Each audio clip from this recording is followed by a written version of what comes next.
La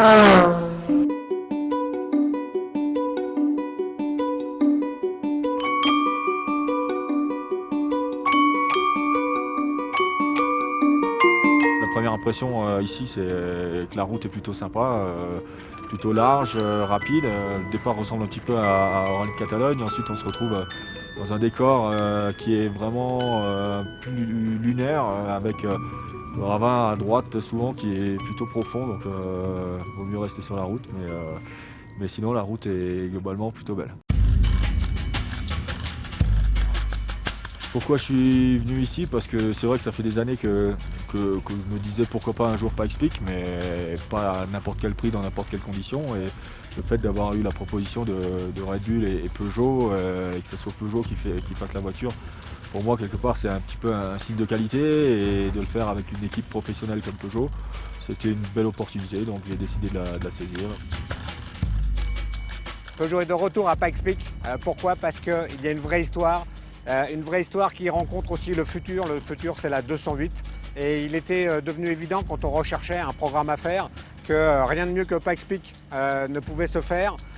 Et vraiment régénérer l'histoire autour de 208 à Pikes-Peak, c'était un vrai défi.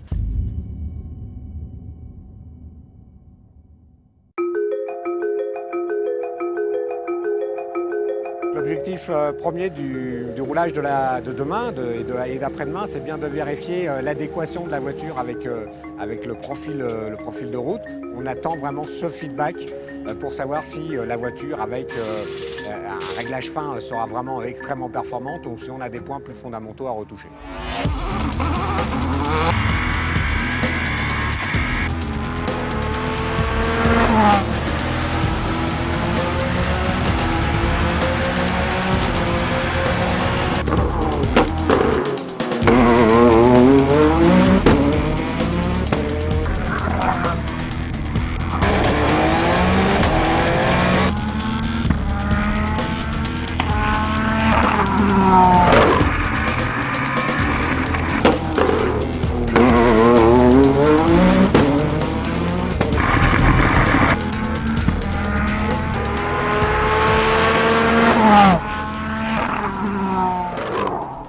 Globalement, les 2 jours de test se sont bien passés. On a bien roulé, on a fait quelques passages, ça s'est bien passé. J'ai réussi à être bien en confiance avec la voiture, donc voilà, pour l'instant tout va bien.